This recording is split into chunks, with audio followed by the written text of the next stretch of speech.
Okay. So,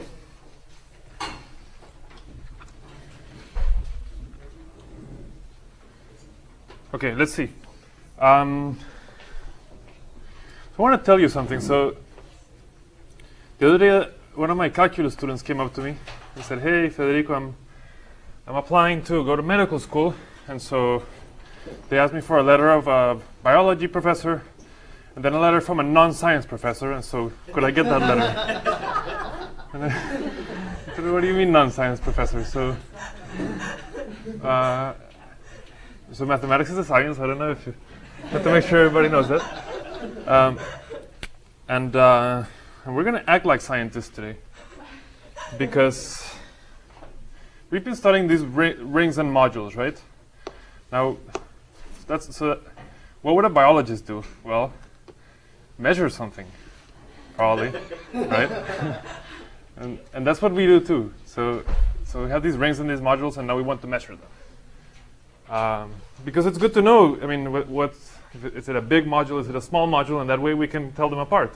It's really not very different from the way that real scientists act. So that's the goal for today. Now, I mean, you can think about this in many different ways. So, for example, there's a way to measure a module called its projective dimension. Okay, I'm oversimplifying a little bit, but if we consider R modules where R is our polynomial ring, in other words, if you consider all the modules that we've been talking about in this class, then the projective dimension of the projective dimension of a module is the length of the shortest free resolution. Okay.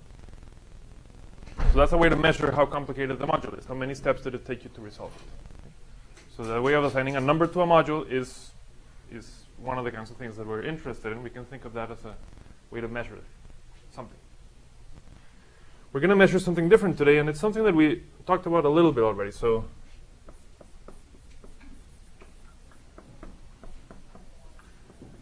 we're going to be talking about Hilbert functions and series.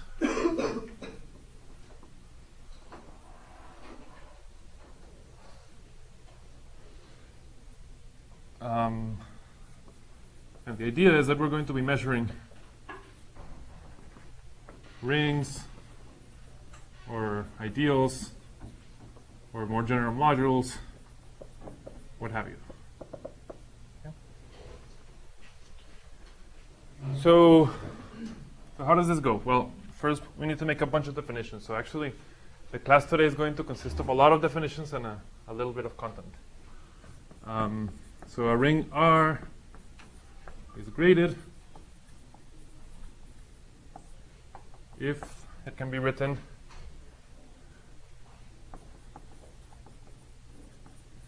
decomposed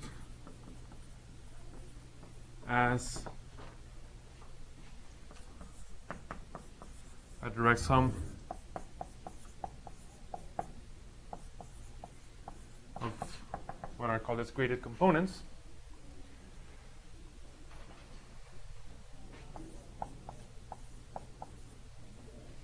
So this is as an abelian group.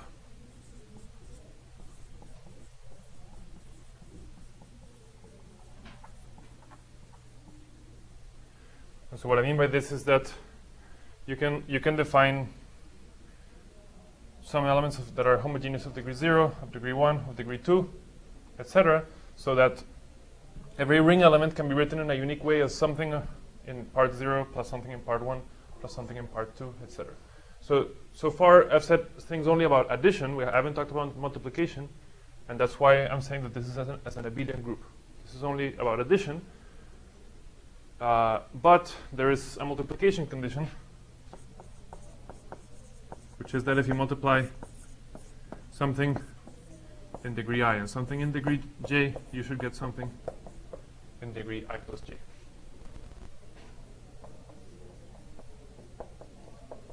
Okay? So that's a definition. And let's see, what's the best way to fit all of this stuff in the board? Because I want to talk about 4 variants of this definition. So the example that we have in mind is the polynomial ring in variables x1 up to xn, where Ri consists of the polynomials that are of pure degree I. Okay, so polynomials in R that are homogeneous of degree I. Okay. And so we said that if you take something homogeneous of degree I and something homogeneous of degree j, you're going to get something homogeneous of degree I plus j. Okay. So let me make a variant of this.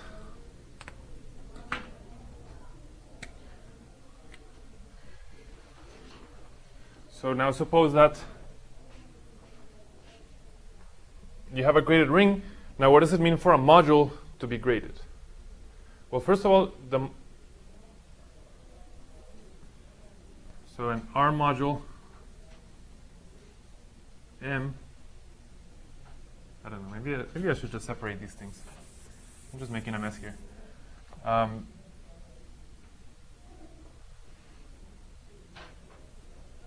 So an R module M is graded if you have basically the same condition.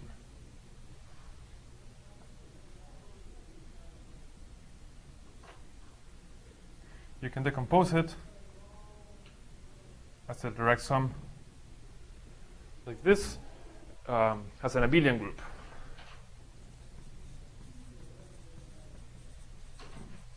So that's the additive condition, and then there should be some multiplicative condition, which I think I mentioned this off camera, so maybe I should mention it on camera now, which is that if we want to imitate this condition, right?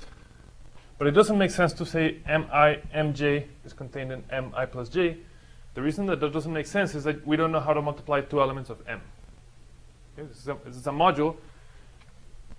It's an R module, so what we know how to do is to take an element in M and multiply by an element in R. And so the condition is going to be that if you take an element in R of degree I and multiply by an element in M of degree j, then you're going to get an element in M of degree I plus j. Okay. And this shows you that if you want your module to be graded, then the base ring better be graded so that you can define R sub I. So this definition only makes sense if R is a graded ring. Okay. And so let me give you an example of this.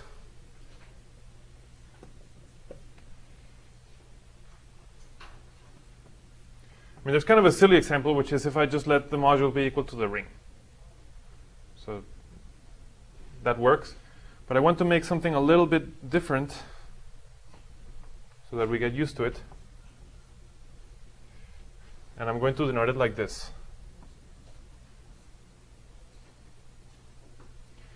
So what is this? Well, as a module, this is the ring. M is equal to R as a module. The only difference between R and R minus n is what you define to be the graded pieces. In other words, what we call the degree function, so to say.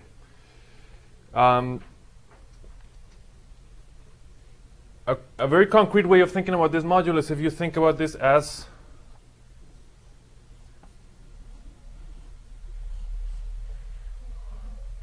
the ideal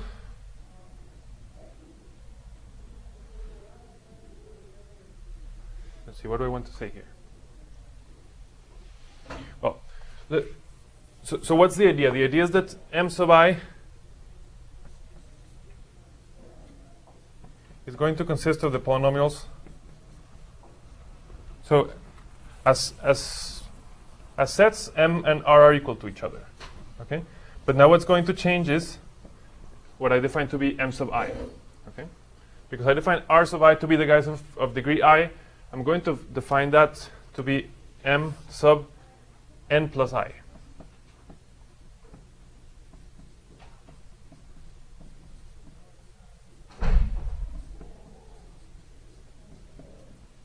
So the point that I'm trying to make here is that when we're treating polynomials, there is kind of a natural choice of what the degree should be, which is just the homogeneous degree of the polynomial. Okay. But you have some freedom, and so here I've decided that I want a weird degree function, where the degree of a constant is n, the degree of a linear term, I'm going to call it n plus 1, and in general, the degree of a homogeneous polynomial of degree I decide that that's called degree n plus I in this module. So these are the homogeneous polynomials. Okay.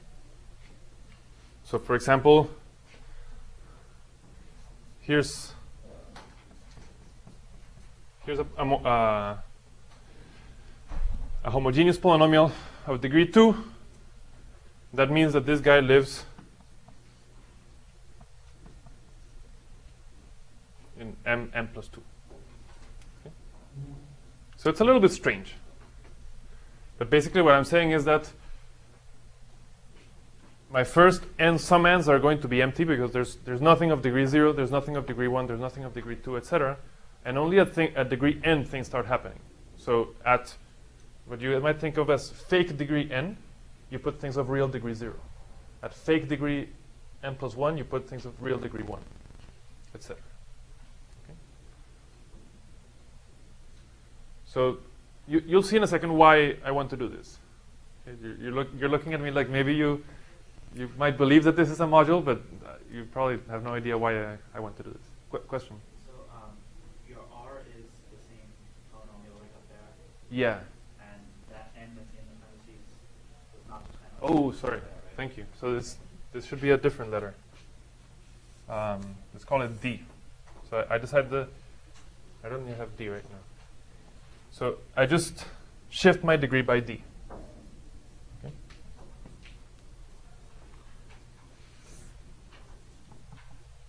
So this is just the polynomial ring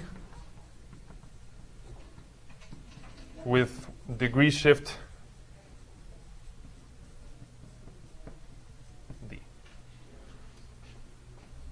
So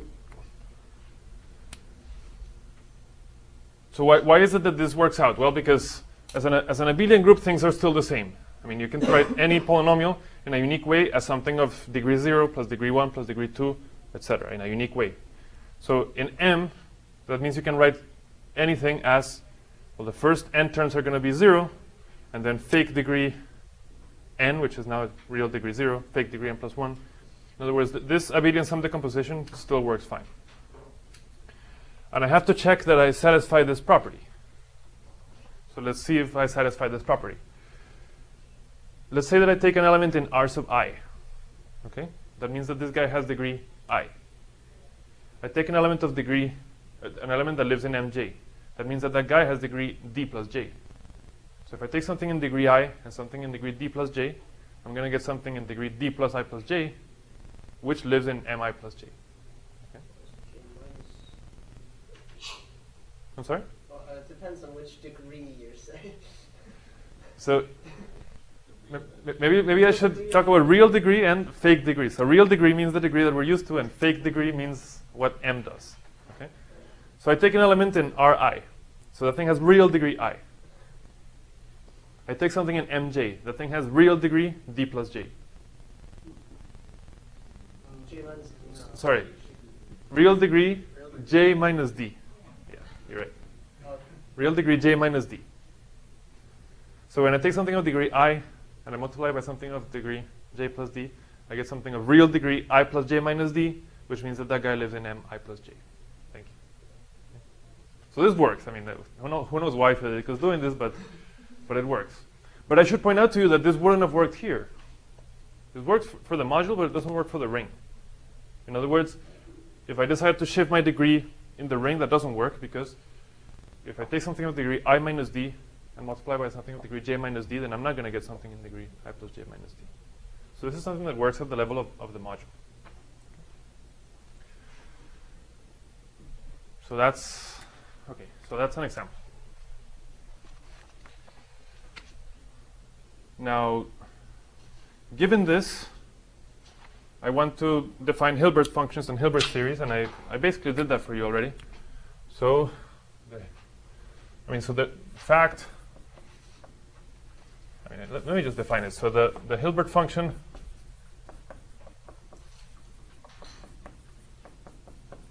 of R is a function h which to each degree it associates some natural number. And what it does is that it tells you in degree I how many polynomials you have. Now, how many, what I mean by that is, what's the dimension of R sub I? Because R sub I is a vector space over F, and so I take the dimension of that vector space. So it's exactly what you did in the homework. Okay? And then I take the Hilbert series. So this is the Hilbert function. The Hilbert series is the generating function for this thing. So I denoted it like this. And this is just the summation from I equals 0 to infinity of the ith dimension times x to the I. Okay? So that's the definition of Hilbert function and Hilbert series. Okay? And again, you should think of this as measuring how big is this guy? In each dimension, how big is the space of polynomials that you have? The way that you measure the size of a vector space is by its dimension. And of course, this makes perfect sense if instead of R, I talk about M. I could have made the exact same definition for the module instead of for the ring. Okay? Okay. I'm feeling squeezed, so Arika just adjusted the camera, and now I think I can't go to that corner, but it's feeling cramped in here. But anyway, so let's compute this Hilbert function and series for these two basic examples.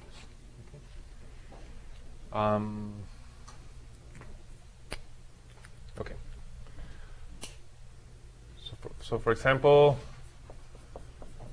this guy. Okay. I want to compute the Hilbert function at I. So I want to say what is the dimension of R sub I. In other words, what I want is to tell you what a basis for R sub I is. And then we should count how many things there are in that basis. Okay? And we did this for the case n equals 2 last time, but now we want to do it in general. Okay? So what do the things here look like? Well, they look like homogeneous polynomials in degree I. And so those are combinations of homogeneous monomials of degree I. And of course, those monomials are going to be a basis because there's no relations between them. And so homogeneous monomials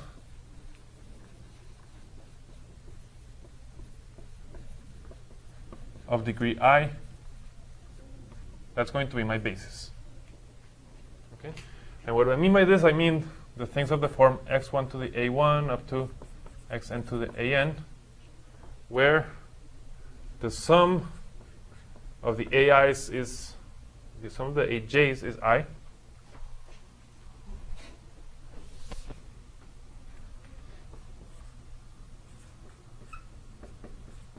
Right? And the a sub j should be non-negative integers. Okay? So that's my basis for R sub I, and I need to count. And now this becomes combinatorics.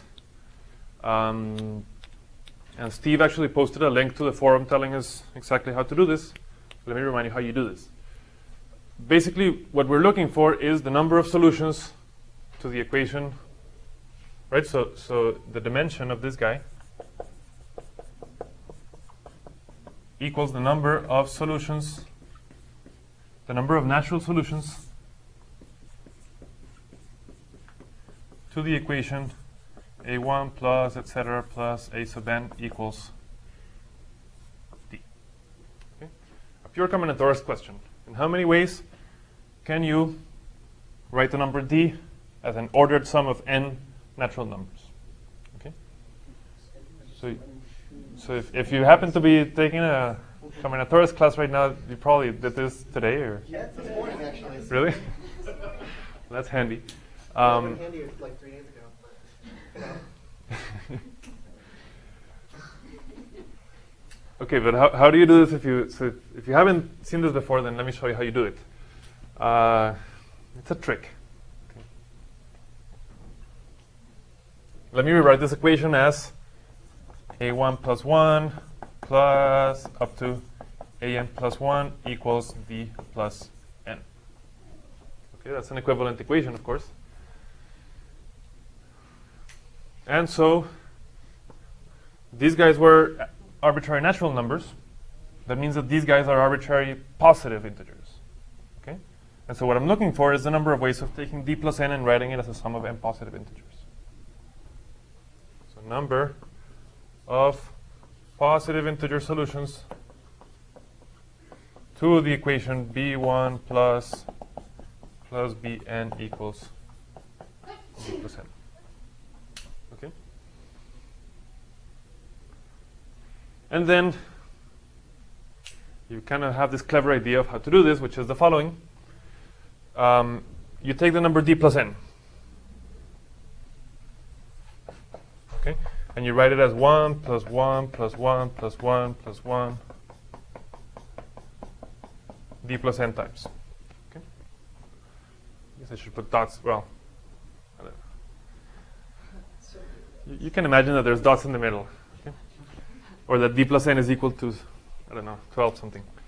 Now, I want to write this guy as a sum of n positive integers. And the way that I'm going to do that is simply, I'm going to, I basically want to write this. Here I have d plus n minus 1 plus signs, but I only want n minus 1 plus signs. And so what I do is I just choose what n minus 1 plus signs I like. So maybe I like this one, I like this one, I like this one, and I like this one. Okay? So out of the d plus n minus 1 guys, I chose n minus 1 pluses. Okay? And what am I left with? I'm left with a way of writing d plus n as 3 plus 2 plus 1 plus 4 plus 1. Okay? So what I'm saying is that for every choice of n minus 1 green pluses, you get a way of writing your number d plus n as a sum of n positive integers. And this is bijective.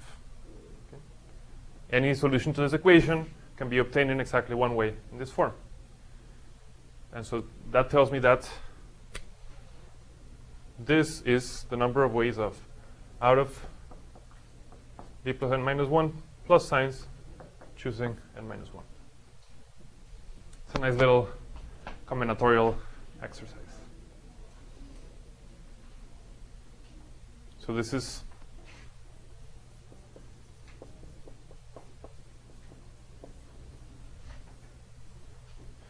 my Hilbert function. I'm worried that I don't see any i's. So wherever I said d, I meant I, right? That can't be right.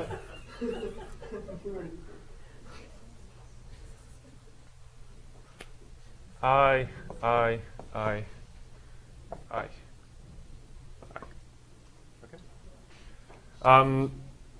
By the way, so this number comes up frequently enough that there's a notation for it. So people sometimes write it like this. So it's and they say it n multi-choose I. So it's like n choose I, but with double parentheses. So that's it. That's the Hilbert function for the polynomial ring and n variables. Okay? So I've done the first step. And now I need to do the second step, which is not at all trivial, which is now what's the generating function for this guy. Okay. And okay.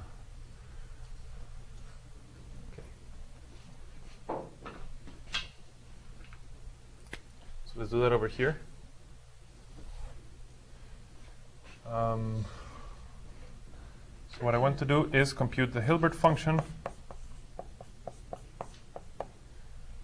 Sorry, the generating function for the Hilbert series. So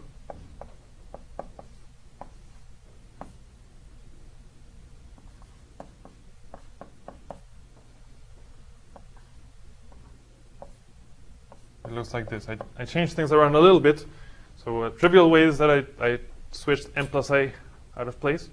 But then also instead of putting n minus 1 here, I put I because you know that a plus b choose a is the same as a plus b choose b. Okay. So this is what I want to find. And well, you might kind of stare at this and have no idea of how to proceed. And if that ever happens to you, I would suggest that a good idea, especially in a combinatorics question, is try the first cases and see if you can guess what goes on. And if you do that, you will find that when n equals 1, you get 1 over 1 minus x. When n equals 2, you get 1 over 1 minus x squared. When n equals 3, you get 1 over 1 minus x cubed, and then you probably know what you're after. So it is a fact that this is exactly 1 over 1 minus x to the n. So why is that? Well, I would say that proving that this is equal to this is tricky. Proving that this is equal to this is easy. Yeah. Things should be commutative, but psychologically they're not, right? If I ask you compute this, then you might have no idea how to do it. But if I ask you to find the power series for this guy, you have tools to do this. You have either analysis or you can just realize that. So this is a question mark for now, but it's true. I mean, it's not that you should doubt it. The thing is that we actually know what's the power series of this thing because this is binomial. So we can use the binomial theorem. And the binomial theorem tells us that 1 minus x to the minus n is equal to the summation from I equals 0 to infinity of minus n choose I x to the I. I might be making you a little bit nervous if you've never seen this before, but this is defined in the same way. I mean, you can define R choose I for any real number R, and then the binomial theorem is true. Okay. And how do you prove it? Analysis. This is really just the usual thing.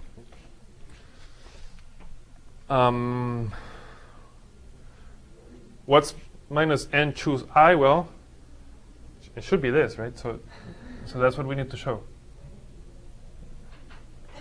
Actually, I'm sorry, there's a little mistake here because what the binomial theorem tells us is that a plus b to the something is the summation of something choose I, a to the whatever, b to the other one.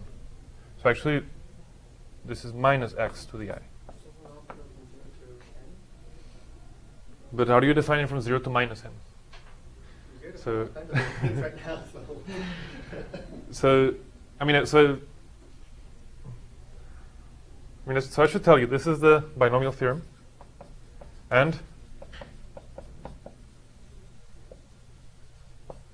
it's true for any real number here. Now, if this happens to be an integer, then this sum turns finite. But in general, this guy doesn't have to be an integer. And if you want to raise 1 plus x to the pi, this tells you how to do it. The only thing is I haven't told you what minus n choose I is. But it's basically the same thing as, so where minus n choose I is basically, I mean, what is x choose I? It's minus n times minus n minus 1 times minus n minus 2, etc., times minus n minus I plus 1 divided by I factorial. Okay. This is by definition. Okay. And what I'm telling you is that if you did the analysis and you computed the Taylor series of this thing, then this is what's going to come out. And you should do it if you haven't seen this before. But then you see that actually this is nothing more than, let's pull all the minuses out. So there's I minuses. And then this is n plus I minus 1 times n plus I minus 2, etc., up down to n over I factorial. And this is exactly the formula for this thing. Minus 1 to the I, n plus I minus 1 choose I.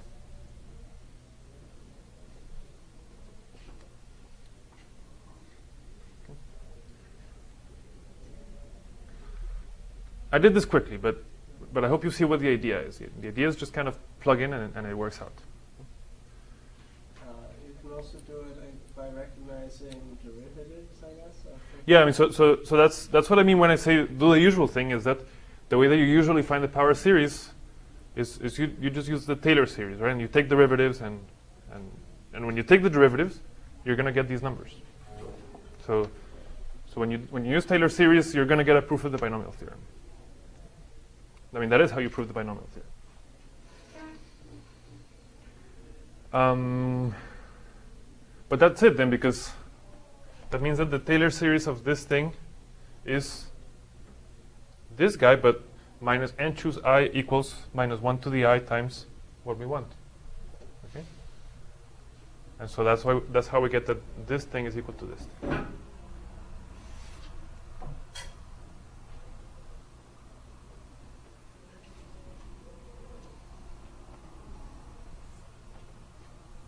I'm doing this quickly for sure. Actually, I'm going to give you another proof in a second. So if you're not too happy with this one, first of all, you should look at it carefully and understand it, because it's kind of a mouthful, but it's not too bad actually. But then I'm going to give you another proof, so you're going to have another chance to understand this in a different way. Okay? But what's the bottom line? The bottom line is that the Hilbert function and the Hilbert series of the polynomial ring are beautiful. Right? The Hilbert function is just this beautiful formula, n multi-choose I. And the Hilbert series, I mean, it's amazing that it's so simple, right? 1 over 1 minus x to the n. He must have expected something uglier than that. I should tell you that one reason why Hilbert got interested in this is that he started computing these things and finding beautiful formulas. And it's not a coincidence that I mean, the point is that whenever you do this, you get beautiful formulas, and I mean, it's not this nice, but it's very nice. These formulas are surprisingly nice, and that's what we want to prove, actually. And at least now we see that in the basic case, it is very nice. Okay? So that's the Hilbert function of R and the Hilbert series of R. How do I do it for M?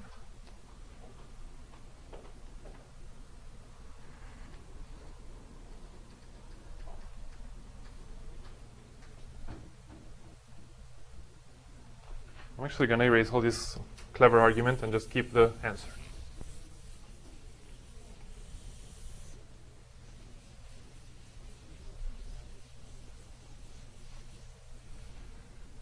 So let's just do it. So now let's do it for M equals R with the degree shift of D. By the way, I'm looking at this board over there and seeing that I did something horrible, and you shouldn't let me do things like this. I was saying something, and when I said it, it made sense, but now it doesn't make any sense, right? So as a module, M is equal to R with a degree shift of minus D. And then I told you that as sets, as abelian groups, M is equal to R. I should have qualified this as abelian groups.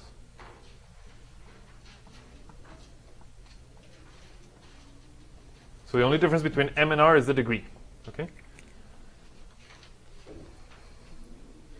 But that means that actually this is going to be fairly easy, because what is H sum M of I? It's the dimension of m sub I. Okay.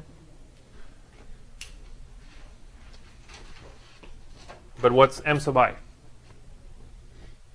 Well, m sub I is the polynomials of fake degree I, which means the polynomials of real degree, the homogeneous polynomials of real degree. Is it plus or minus now? Minus, right?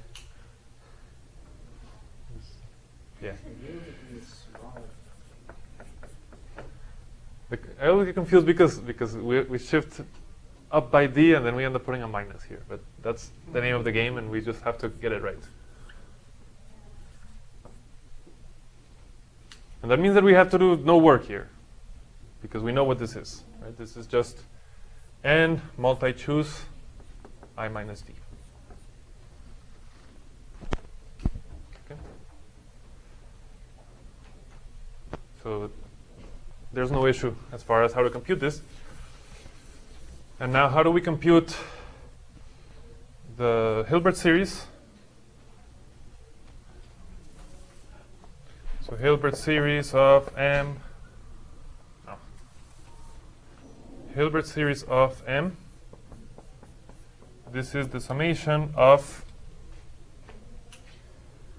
from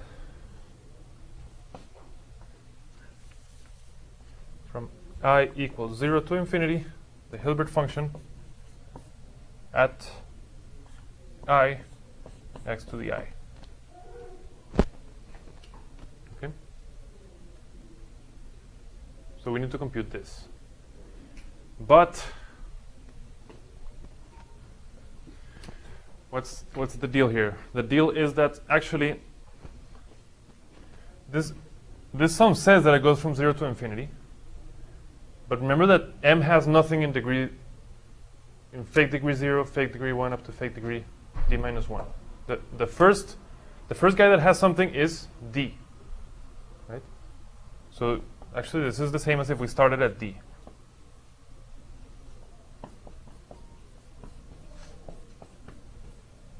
H to the m of I, x to the I. What I'm saying here is that by definition, everything in degree m we are calling of degree greater than or equal to d. So we can restrict to those terms. And then I'm going to say, okay, well, if I is equal to is at least d, then let me call I d plus j. Okay, so I'm just going to change my notation. And so what is j now? Well, I goes from d to infinity. So since I is d plus j, then j goes from 0 to infinity. Okay? So I switched my variables here, and now I write everything in terms of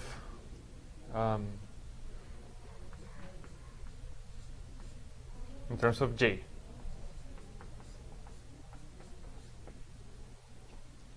Okay, x to the d plus j.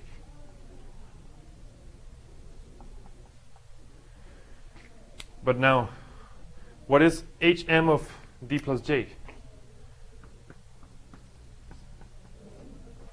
Well, these are the things that in m we are calling of degree d plus j, which means that they are the things that really have degree j.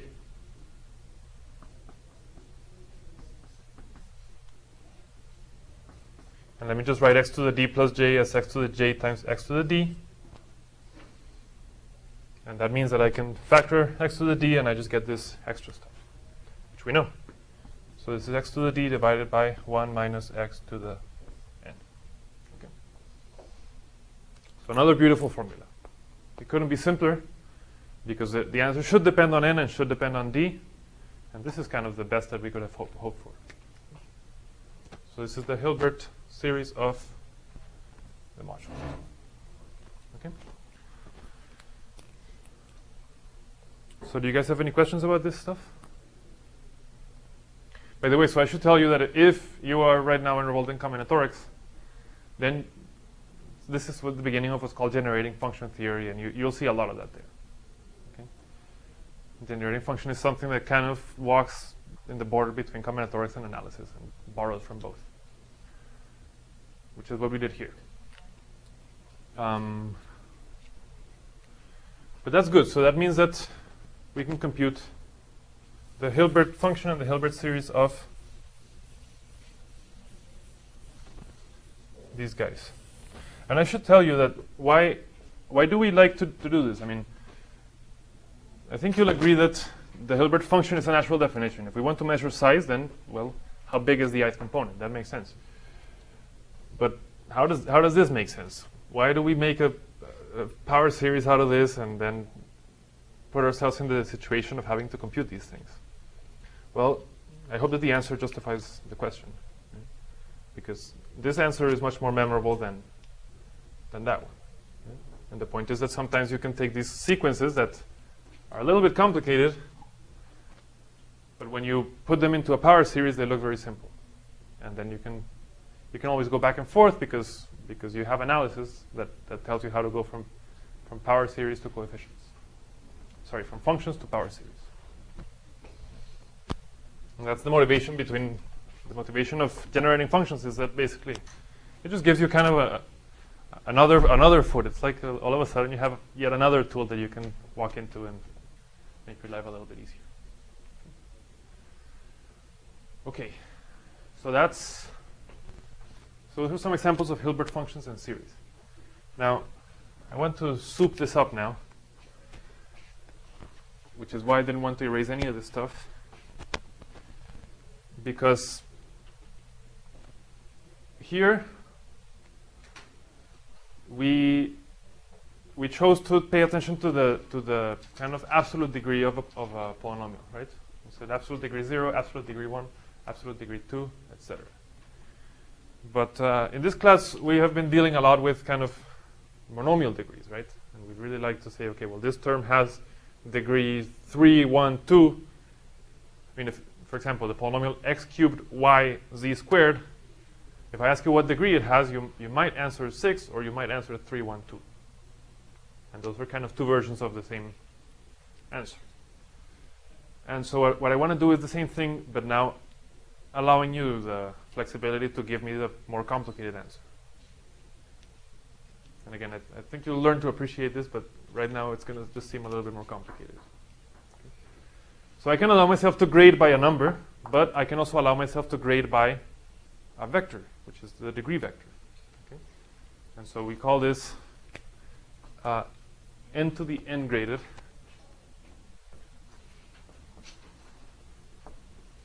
If it can be decomposed as a direct sum, but now it doesn't look this nice. Now it's a direct sum over vectors in n to the n. Okay.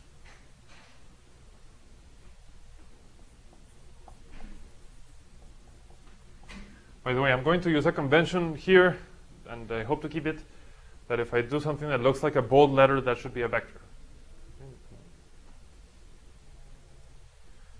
In other words, I don't just want to say a polynomial has total degree something. I really want to pay attention to what are the individual degrees. What is the degree vector? Okay. And so what I'm saying is that so what's the example? The example is the same example of the usual polynomial ring, but now we don't get to define what R sub I is, because that doesn't live here. What we need to define is what R sub A is for each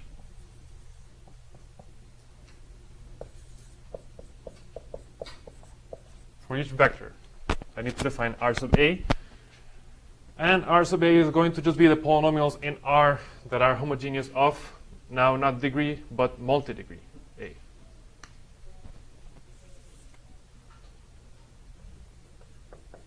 Multi-degree A. Okay? If you think about this, actually, this is a little bit paradoxical, but this is actually simpler because, well, first I should ask you, so let's say that we look at this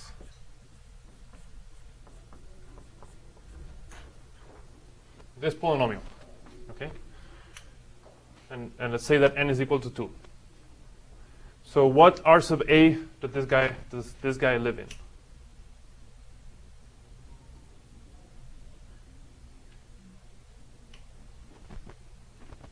I guess you're shaking your head like my question doesn't make any sense.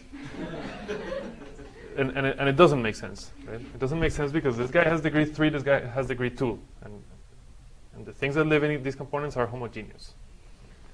So is this a solution to the question? Well, now this thing is homogeneous of degree 3, but we don't care about degree, we care about multi-degree. And this thing has degree 2, 1, and this thing has degree 0, 3. So that means that these guys don't live in one of the R sub A's. This is actually a decomposition into this guy lives in R sub vector 2, 1, and this guy lives in R sub 0, 3. And what that decomposition is saying is very simple, actually. It's saying that you can take any polynomial and write it as the terms of total degree 2, 1 plus the terms of total degree 0, 3 plus etc. Okay? And the only, within each, what are the things that live in R2, 1? They are the things that have multi-degree x1 squared, x2. So that means that you don't really have a lot of flexibility there. The only flexibility you have is what the constant is. Okay, so for example, this guy. Well, we don't know what field this is. Let's be a little bit safer because I don't know, this guy, right? But these guys are very simple, right? So what's a basis for R sub A? Well, it's just one polynomial, which is x to the A.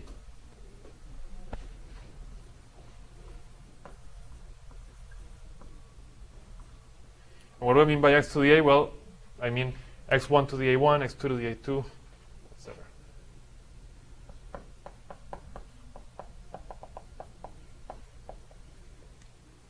Okay?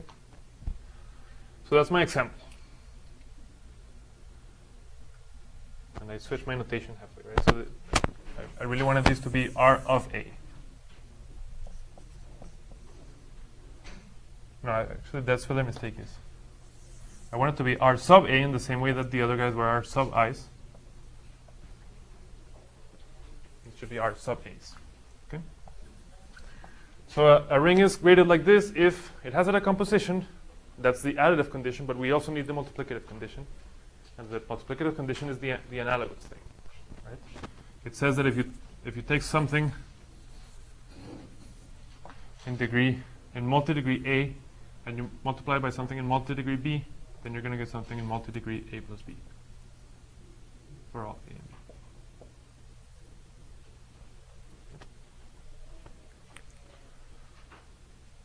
So that's an n to the n graded ring. Sometimes we call this finely graded.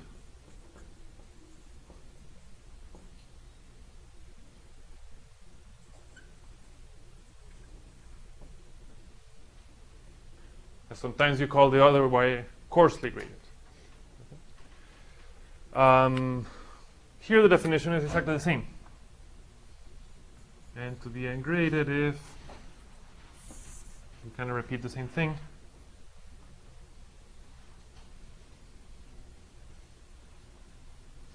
And the only thing we have to change again is this condition.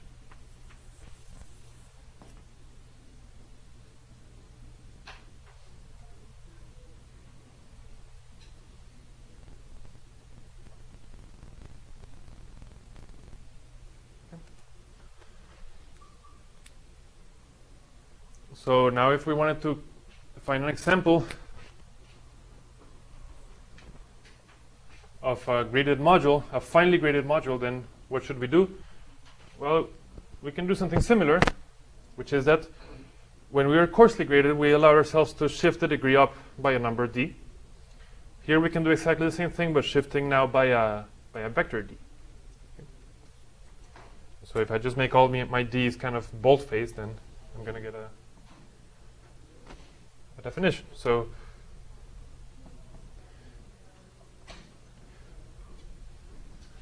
m sub d plus a is going to consist of the homogeneous polynomials in M of multi-degree A. In other words, you take the real multi-degree A and you artificially add a vector D to it. Okay. So that's my example. And so this is the polynomial ring with degree shift D.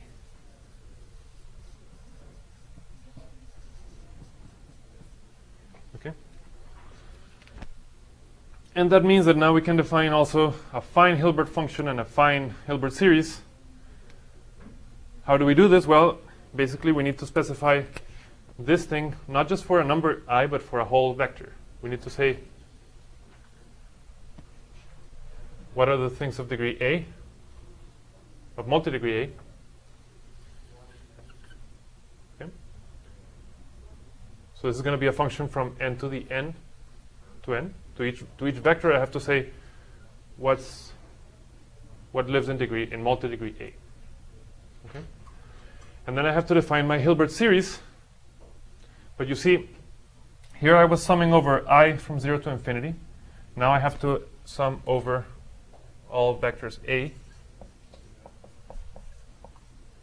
And then I need to put A here. And so instead of x to the I want to write x to the A. But you see, if I want this to make sense, A is a vector, so I need x to be a vector also.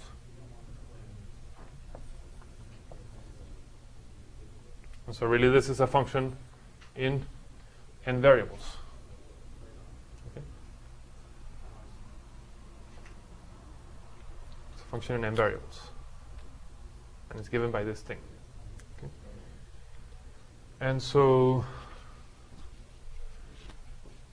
well, I want to ask you to look at maybe the case n equals 2 of this example. And we'll start next time by computing the fine Hilbert function and the fine Hilbert series in this example. But please think about it a little bit before coming to class, so you can get used to the notation here. But you see, for example, here, the fine Hilbert series should depend on n variables. And so what I should get as an answer cannot be something this simple. It should be something involving n different variables, x1 up to xn. Okay, let's stop there. Any questions? Wouldn't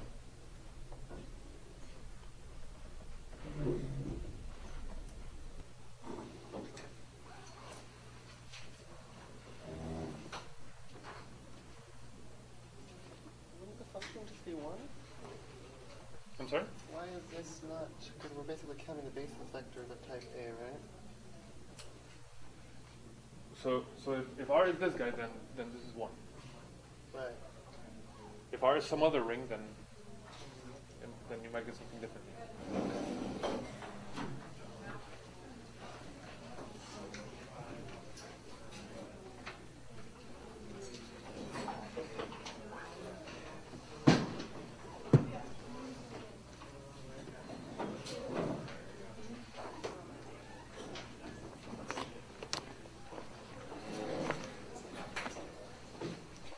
You guys should come to the Combinatorics seminar always, but especially today. I think you'll like it, and you might actually find the project there. It seems good to me anyway. I'm just wondering about this Hilbert function. It's 0 and 1. In the examples that we've seen, but it could be that you have a weird ring. I mean, a weird ring, this might be something weird. But you're right, actually. In this example, just 1. Okay.